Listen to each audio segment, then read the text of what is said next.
الله الرحمن الرحيم والصلاة والسلام على رسول الله ما بعد.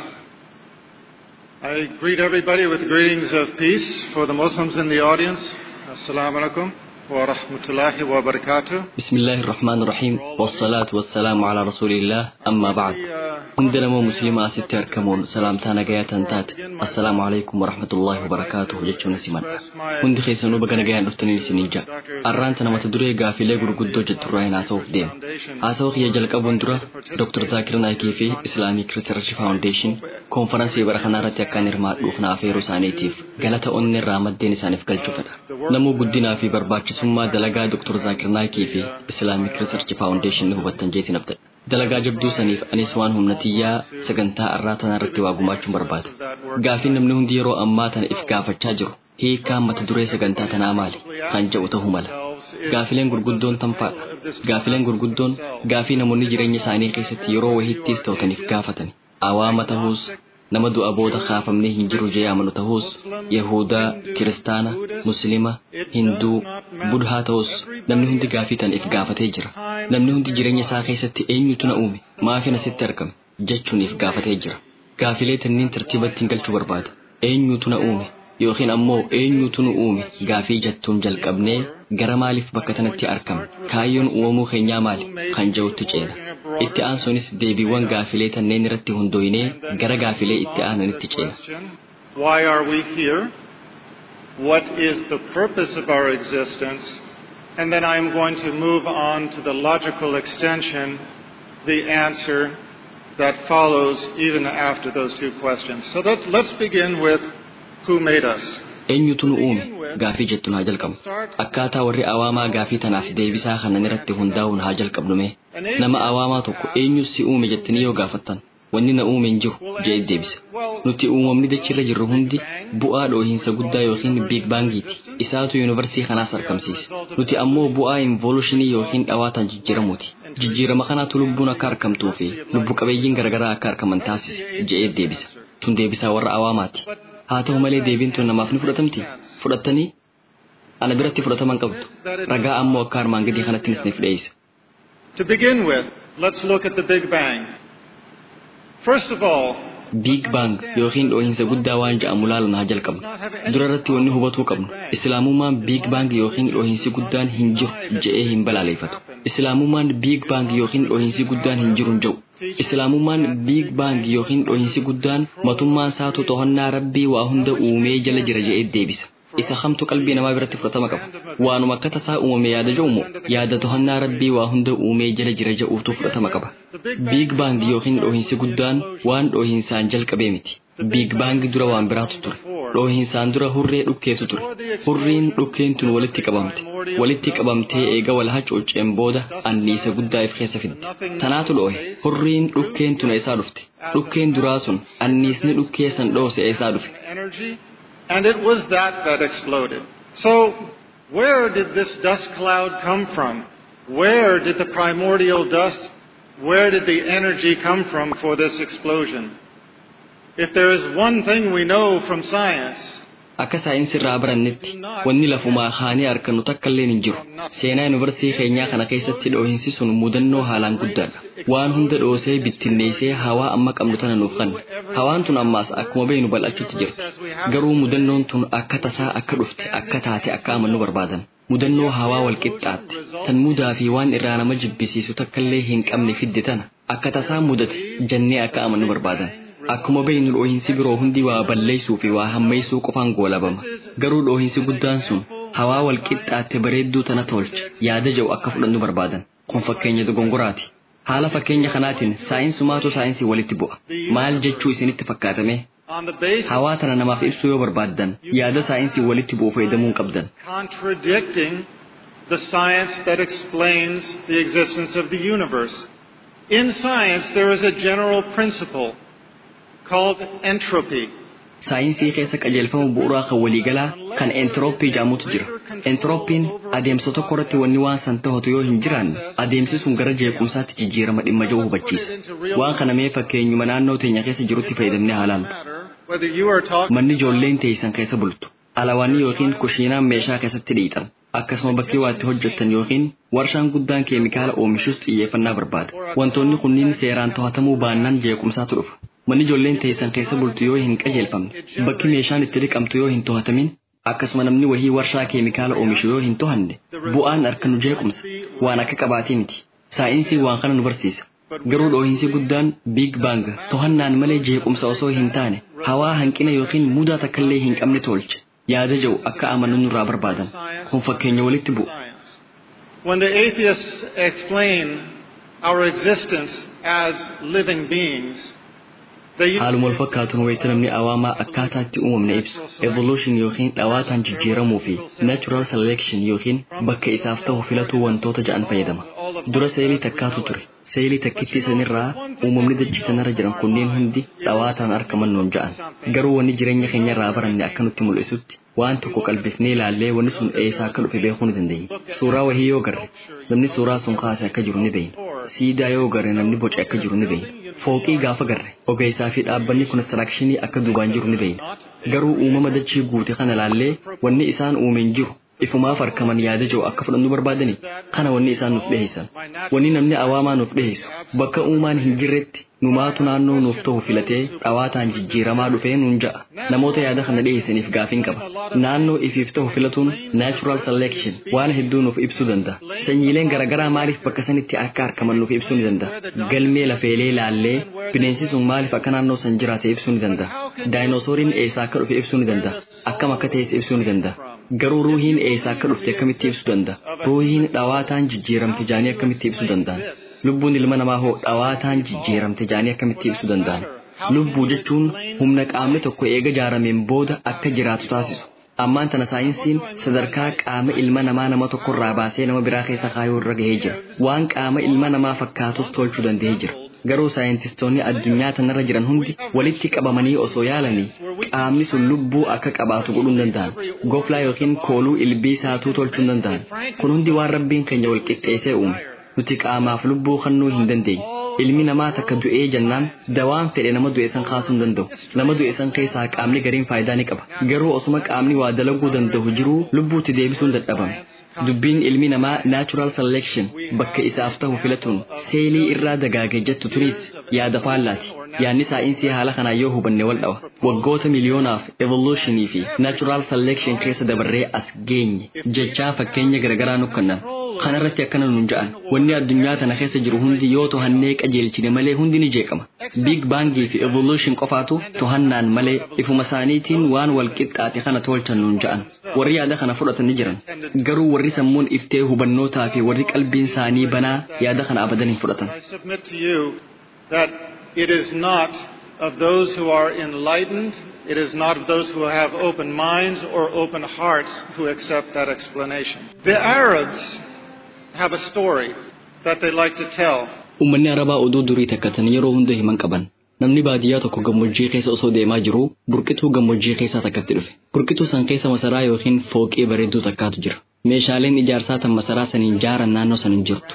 Akka waan bakka biraarraa dhufteeti. Namni baadiyyaa kunis tiisitee tokko achuma biratti arkee masaraan kun akkamitti ijaarame jedhee gaafate. Tiisiteen sunis subhaanallah Rabbiin qulqullaa'e masaraan kun akkamitti akka arkame osoon sitti hime hin amantu. Dura irratti qilleensi haalaan bubbisee dhakaa naannoo tana jiru boca roga afree akka qabaatu godhe. Fiixeen dhakaa kanniinii akka iskeeritti wal qixxaate. Itti aansee qilleensi dhakaa kanniin walitti dhiibee walirratti tuulee boca fooqii tanaa akka qabaatu godhe. San booda ammas bubbeen dhukkee gammoojjii keessa jirtu baalaa fi wantoota akka rifeensaa itti makuun gara dhakaa sanii ooftee roobetti roobsuun simintoo tolchite. Simintoon tunis dhakaa walirratti tuulame irratti maxxantee sirnaan wal qabsiifte. Bakka kaanis buutee dhukkee gammoojjii keessaa gara qaruuraatti jijjiirte. Deebitee qaruuraa tanniin ammoo foddaa masaraa kanaa taasifte. Bubbeen ammas bosona keessaa muka garaagaraa lafaan dhahuun caccabsitee meeshaalee mukaa mana keessaa fireemii foddaa fi balbalaa hojjette. Obomboleettiin jabduun meeshaalee mukarraa hojjetaman kanneen walitti guurtee dhiibdee gara masaraa kanaa fidde. Balbalaa fi foddaa bakka isaanii keessa meeshaalee manaatis bakka isaaniif ta'u keessa. Ammas bubbeen jabduun san hoolota keenyarraa rifeensa buqqiftee afata lafaa yookiin minxaafa daleeyde. Lafti masaraa tana keessa jirtu akkasiin tolfamtee bareedde. Mudannoon tunniin hundi wal gargaartee akkuma gartuu kana masaraa bareedaa kana bakka tanatti ijaartee je'en. Nuti hundi akkuma waan tana dhageenyeen waan garre san mormutti seenna. Namni kun maraataadha. Wanni akkana abadan mudachuu dandeessu jennee murteessina. wantoota kanaa kana osoo morminuu wantoota gurguddoo lamaan seenaa uumamaa keessatti mudatan dhohiinsa guddaa big bangii fi natural selection waan masaraa kana caalu hawaa tana guutuu akka tasaa uuman yaada jedhu akka amanan nurraa fedhan. Let's move on. Why are we here? If we agree that as we are creation, itti hafufnu nuti maaliif asitti argamne uumama ta'uu keenya yoo amanne uumaan jira jechuudha. Kanaafuu sababa maaliitiif uumamne jennee gaafachuu qabna. Hundi keessan akka naannoo teessan laaltanii isinirraa barbaada. Amma qofa osoo hin taane yeroo hunda akka laaltaniin fedha. Naannoo teessan laalaa wanni nuti harka keenyaan dalayne hundi kaayyoo dalagamteef qabdi. Kaayyoon sun maali? Nuti maaliif waa dalayne? Xiqqaattus guddattus maaliif hojjanne? Hangaan an beekutti nu haa tajaajilaniif malee jireenya keessatti nu haa gargaaraniif malee sababaa birootiif wantoota kanneen hin hojjanne yookiin hin tolchine nama ja'u malee nama waan biroo ja'u kan yaada kanarraa addaa qabu takkaan dhageenye. Eega akkas taate rabbiin keenya akka isa gabbarruuf nu uume dubbiin jettu fudhataman qabduure dhugumatti tun dubbii rabbiin quraana keessatti nuuf hime suuraa azzaariyaat suuraa 51ffaa aayaa 56 irratti rabbiin akkana jedha jinnii fi ilma namaa akka ana qofa gabbaraniif malee waan birootiif hin uumnee jedha. Sababaan uumamuu keenyaa kana sababaan argamuu keenyaa kana nuti ilmaan namaa meeshaalee garagaraa wanni dalayneef tajaajila garagaraa nuu kennanii nu haa gargaaraniif haaluma wal fakkaatu nutis kaayyoo malee akkanumaan hin uumamne kaayyoon sunis rabbii nu uume gabbaruudha. Akkamitti isa gabbare waan kana xiinxalaa rabbiin keenya waa hundaaf qajeelfama kennee jira. Guyyaa aduu iftu qabna addeessaa fi urjii halkan nu tajaajilan qabna bineensonninis ifaa kana laalanii jireenya isaanii gaggeeffatan. Allaattiiwwan ifa polarized yookiin ifaa balaqqeessa'etti fayyadamuun bakkarraa bakkatti socho'uu danda'an. Bineensonni biroo ammoo magnetic field lafaa yookiin sirna anniisaa harkisa lafaa fayyadamuun bakkarraa bakkatti socho'an. Qurxummiileen gurguddoon akkasumas ilbisoonni harkisa lafaa miiraan hubatanii faana deeman haala saniin karaa barbaadan imalan kun kennaa rabbiin keenya isaaniif kennirraayi. Can actually sense the magnetism of the earth and follow it, and that is how they find their way. That was the gift of our Creator to them. Salmon, this delicious fish that we have, leave the place of their birth, go down the river, out into the ocean for years. When they come back to the river they were born in. Qurxummiileen foon mi'aawaa qabaachuun beekaman kan saalmoon jedhaman bakka dura itti dhalatan gadhiisanii bahanii waggoota dheeraaf bishaan keessa deddeemaa turanii waggoota dheeraaf laga tokkorraa gara biraa cahaa eega jiraataniin booda gara bakka duraan itti dhalatanii yookiin hanqaaquu keessaa bahanitti deebi'uuf fooliidhaan qajeelfaman. Laga guddaa fi bishaan garagaraa san keessa deddeemaa foolii qofa fuunfatuun bakka duraanii sanitti deebi'an. Shimbiroon halkaniitii fi doolfiin waa adda beekuuf sagalee fayyadaman. Uumamni bishaan keessa gad fagaatanii jiraatan ifaa waan hin harkanneef karantii elektirikaa bineensota irraa bahu dubbisan yookiin hubatan. Karantii sanitti fayyadamuun bineensa soorata isaaniif ta'u yookiin diina isaanii beekuu danda'an. Ilbisoonni keemikaala feemoon jedhaman qaban isa qilleensa keessa gad dhiisanii shurufkaasaa hordofan. Keemikaala san fayyadamuun sooranni eessa akka jiru beekuu danda'an. Rabbiin keenya biqiltootaaf ammoo amala addaa kan biraa kenneef. Amalli san Phototrophism jedhama. Kun akkaataa baalli gara samii itti guddatu. Geotrophism ammoo akkaataa biqiltuun san lafa keessa itti gad guddattu. Wantoonni kunniin lameen abadan walitti hin bu'an. Hidda gara samii ol biqile yookiin baala lafa keessa gad biqile takkaan garre. Maal isiniin jechuu barbaadeeti seetan? Rabbiin keenya ol aanaan uumama hundaaf qajeelfama kennee jira. Soorata adamsuu fi waahila jireenyaa barbaadachuuf akkasuma qajeelfamoota waa hedduu kenneefii jira. Eega dubbiin akkana taate eega rabbiin ol aane wantoota hundaaf waan hunda keessatti qajeelfama akkasii kenne nu ilmaan namaatiif hoo qajeelfama gara akhiraa ittiin deemnu maaliif nuuf hin kennine? Qajeelfama nuuf kennee hin jiru dubbii jettu ni fudhanna? Waan kana amanuu dandeenya? Lakki qajeelfamni nuuf kennamee jira. Qajeelfamni akhiraa nuuf kenname maal seetan? Akkuma nuti hundi beeynu wahyiidha. Waa'ee jireenya keenyaa yaadame yeroo muraasa dura meeshaalee nuti ilmaan namaa harka keenyaan daleen irraa haasaweetti ture. Akkuma nuti uumama rabbii keenyaa taanetti nuufi meeshaaleen sunniinis sababaa uumamneef qabna je'ee wal fakkeenya isaanii dhiyeesseetiin jira. Nuti wayita waan tokko dalaynu seeraa fi heera waan sanii waliin dalayna. Meeshaan sun hanguma sadarkaa isiitiin ulaagaa fi seera qabdi. Fakkeenyaaf fal'aanni waa ittiin sooratan seera qaba. Fal'aana yoo ittiin soorachuu barbaadan ol garagalchuun dirqama. Yoo lafatti gad goombisan ittiin soorachuuf hin tajaajilu.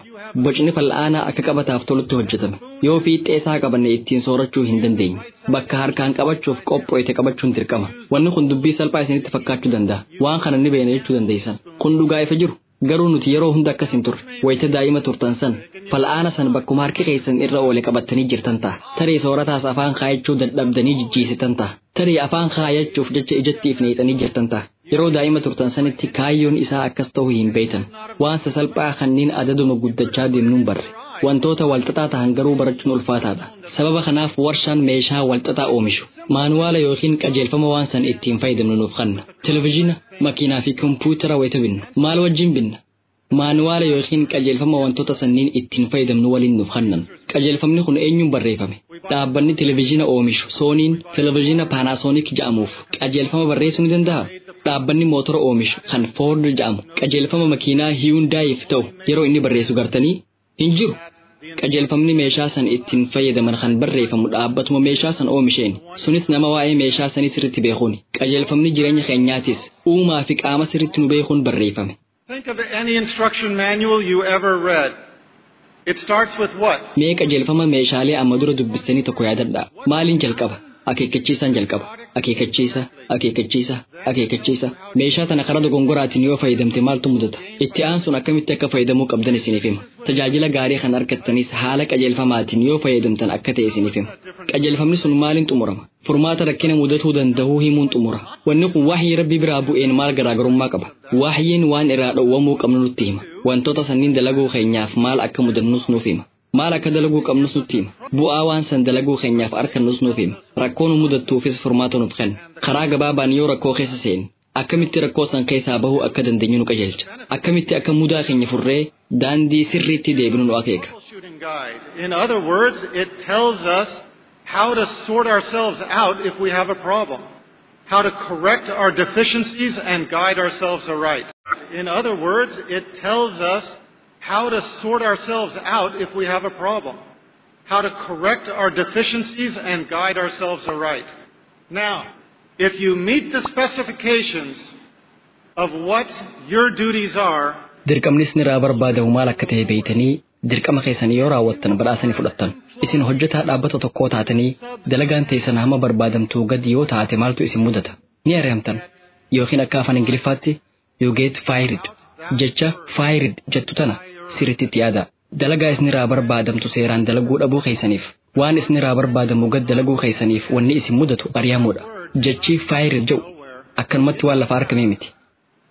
The people who were developing the English language looked around and said, how should we describe somebody who is a failure? Durna namoonni afaan ingiliffaa dagaagsan nama dalagaa takka irratti hirmaatee dalagaa san galmaan gahuu dadhabe maal jennee haa yaamnu jaanii mari'atan eegaa ari'ame booda maaltu isa mudata jaanii wal gaafatan akkuma namni jireenya keessatti waan isarraa barbaadamu guutuu dadhabe guyyaa qiyaamaa ibiddaan gubatu hojjetaan dalagaa isarraa barbaadamtu dalaguu dadhabees ni ari'amu rabbiin nama jiruu addunyaa fi akhirattis khasaaru ta'urraa nu haa eegu.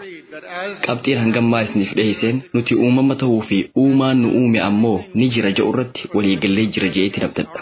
Akkuma nuti wantoota garaagaraa akka nu tajaajilaniif hojjanne rabbiin ol aanes akka isa gabbarruuf nu uume. Kanaafuu amma akkamitti isa gabbarra kan jedhutti seenna. Qajeelfamni qaama nu uumerraa nuuf kenname qajeelfama wahyiiti. Maaliif? Wahyii buusuun maaliif barbaachise? Ilmi namaa hundi waan gaggaarii yoo hojjete gahaa miti. Gaafilee tanniin ani firraa kaasee gaafataa akka hin jiran beeytan jeetti nabdadha. Wayita namoonni biroo gaafii akkanaa gaafatan amma dura dhageessanii jirtan ta'a. Gooftaan ni jira. Gooftaan akka jiru amanuun qaba. Isa gabbaruu akka hin qabus ni beeka. Garuu dalagaa gaggaarii dalaguun gahaadha. Annama gaariidha. Kun gahaadha. Kun gahaa miti namoota jaantu jira. Yaada isaanii kanaaf deebisaan gahaa miti kan jedhu ta'a. Maaliif? Wahyii buusuun maaliif barbaachise? Kan jedhu qoratu naa jalqabu. Our Creator is fair and just. Our Creator is fair and just. Rabbiin abbaa haqaati nama wal hin caalchifne. Eega duuneen booda guyyaa qiyaamaa du'arraa kaafamnee bakka tokkotti walitti qabamna. Guyyaan murtii sun nama gara jannataa yookiin azaabaa galchuuf qophaa'e. Murtiin sun murtii dabaa yoo taate namaaf ni fudhatama. Hundi keenya abbaa murtii dura dhaabbachuuf deemna. Mee waa'ee mana murtii addunyaa tanarraa haalaallu. Haqa muruudhaaf waa afurtu barbaachisa. Abbaa murtii, mana murtii, ragaalee fi kitaaba seeraatu nu barbaachisa. Yoo wantoota afran kanneen hin qabaanne akkamitti haqa muruu dandeenya? Guyyaa qiyaamaa abbaan murtii rabbii keenya. Kitaabni seeraa Qur'aana kabajamaadha. Ragaaleen ammoo wantoota uumamanii dachira turan. Manni murtii ammoo guyyaa murtii sani. Wantoota afran kanneen qoratamna. Malaa'ikonni guyyaa nuti dhalanneerraa kaasanii hanga gaafa duunutti waliin turan waa'ee keenyarraa ragaa bahan. Harki keenya kun maal akka barreesse ragaa baha. Arrabni keenyaas waan karaa isaatiin ta'e hunda ni hima. Nuti ifumarratti ragaa bahuuf deemna. Malaa'ikoonnis ragaa ni bahan. uumamni biroo kan dalagaa teenya arkanis achitti argamu ragaa bahan. Dalagaan tamilleen guddoo fi xiqqoonis tan dhiifamtuun jirtu. Kunniin mana murtii guyyaa qiyaamaa sanitti ragoota keenya. Eega akkas ta'e nuti maaliin qoratamna? Kitaaba seeraatiin qoratamna. Eenyuun qoratamna? Allah subhanahu wa ta'ala isaatu nu qormaata.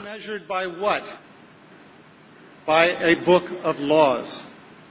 And we will be judged by who? By Allah. Now, if Allah did not have that book of laws, would He be establishing justice? Rabbiin kitaaba seeraa san osoo buusuu baate murtii namarratti ni muraa? Hin muru. Dachii tanarratti waan nu qajeelchu osoo nuuf hin kennin achitti nu qixaaxuun haqa dabsuudha. Haaluma wal fakkaatuun manneen murtii lafa tanarra jiran yoo dha'itan kan hidhaa isinitti muran yookiin bilisaan gadi isin dhiisan lafumaa kaaniiti miti. Biitii takka yoo seera hin qabaanne maaltu sirriidhaa maaltu dhorkaadhaa akkamitti adda baasti? Kanaafuu wahyiin maaliif nu barbaachise? Nama gaarii qofa ta'uun gahaadha. Gaarii jechuun maal jechuudha? Gaariin maali? Gaarii wanni ja'amu rabbii keenyaan hiikaan itti kennama. Namoota dhibbaan lakkaawaman walitti qabaati. Siif gaarii jechuun maal jechuudha? Ja'atii gaafadhaa. Deebisaa garagaraa hedduu argattan. Akkuma beeknu namoonni yakka hojjetan hedduun ni jiran. Namoota yakka hojjetanii yakka saniin mirqaanaa jiraatantu jira. Yakki isaan gammachiisa. Isaaniif wanni sun gaariidha. Seenaa dachii tanaa keessatti namoonni cunqursoo ta'an kan uummata isaanii gara kufaatitti oofan hedduutu dabre. Namoota akka Fir'aawnaa hoggantoonni waraanaa qajeelfama dogongoraa hordofuun kan namoota isaanii, loltoota isaanii, biyya isaanii gara kufaatitti geessan hedduutu dabre. Sababaan ammoo qajeelfama rabbiirraa isaaniif kenname fudhachuu didanii qajeelfama gara badii isaan oofu ifumaaf waan bocataniif. Ilmi namaa waa'ee haqa hawaasummaa, diinagdee, siyaasaa fi seeraa irratti ilaalcha wal fakkaataa qabaachuu hin danda'u. Wantoota kanneen irratti walii galuu hin dandeenyu. Kanaafuu gaariin yoo rabbii keenyaan nuuf hiikame malee ifii hiikkachuu hin dandeenyu. Wanni nama ajaa'ibu ilmi namaa gariin osuma amantii hordofuu seera mataasaa barreessuu yaada. Namoota asitti argaman keessaa hagama keessantu dalagaa wahii qaxaramtanii gara hogganaa keessanii deemuun hogganaa keessaniin maal akka ta'e beeytaa? Dalagaanaaf kanniteef galatoomi. Garuu maal seeta? Maal akkaan dalagu? Seera kiyyamatuma kiyyaaniin boca. Waaniin hojjechuuf deemu anumaatu sitti hima. Ati ammoo naaf kafalta. Namni je'e yoo jiraate mee harka keessan baasaa. And then you've got to pay me. I don't see any hands up. Harki tokkollee natti mul'ataa hin jiru. Wanni kunis sababaa qaba. Abbaa kiyya waa gaafadheetiin ture. Abbaa kiyya musliimaa miti. Rabbi isaa haa qajeelchu. Gaaf tokko kanaan je'een yaa abbaa kiyya aniin kun gaafaan ijoollee ture san osoon akkana siin je'e maal naan jetta? Yaa abbaa jiraachuu keenin fudha. Waan hangammaa naaf daleedeef hedduun si galatoonfadha. Garuu maal seeta? Seeraa fi heera mana keenyaa irra deebi'ee haareetti barreessuuf murteesseetiin jira. Arrarraa jalqabee wanni mana kana keessatti dalagamu. Seeraan an barreessu irratti hundaa'a. Ati ammoo waan an siin jee qofa fudhatta. Osoon siin je'e maal naan jetta jeetiin gaafadhe. Inninis deebisee ilma kiyya qilee seeniin siin ja'a naan jee. Waan tana sirriitti yaada tun deebisaa ilmi namaa hundi deebisu. Deebisaan rabbiittis akkan akka taate beekuu qabna. Akka ifii keenyaa barbaannutti seera amantii barreessuun waan ifii teenyaa nu gammachiisaa qofa dalaguuf yaaduun fedhinnaa teenya jala deemuudha malee seera rabbii hordofuu miti. Kun fakkeenya nama gaarii yookiin fakkeenya nama qajeelaati miti. Maaliif rabbi karaa ifii teenyaan barbaannu hin gabbarreetan jettu gaafii biraati. Maaliif rabbi akka ifii barbaannutti hin gabbarre? Maaliif akka ta'e isinitti hima? An amma Indiyaa keessaan jira. Saudi Arabiyaa hin dhufe. Dhalootaa fi guddinni kiyyaa immoo Ameerikaadha. Asitti hoteela wahii seenee nyaata wahii eegaa nyaadheen booda riyaala Suudii fi doolaara kiyya kan Ameerikaa osoon itti kenne namoonni narraan fudhatan. Waaniin isiniin jechuu barbaadinaaf hubattanii maallaqa biyya san keessatti fudhatama qabu qofaan kafaluu qaba. Seera mataa keessanii baasuu dandeessan. Maallaqa naannoo sanitti fudhatamu kafaluu qabdan. Yoo waan seeraa barbaadamu kafalle idaa keessa seenta. Seerota ittiin bullu kan magaalaa, naannoo, biyyaa fi addunyaa ilaala. Hundi isaaniitu ilma namaatiin barreeffaman. Hundinuu ilma namaa ittiin to'achuuf bahan. Hunda isaaniitiin olitti ammoo seeraa fi heera rabbiitu jira. Qur'aana sun kitaaba qajeellumaati. Kitaaba santu gara jannataa nu geessa. It tells us what to do and the benefit to be gained thereby, and it gives us a troubleshooting guide. In other words, it tells us how to sort ourselves out if we have a problem, how to correct our deficiencies and guide ourselves aright. يا نفس إن لم تظفري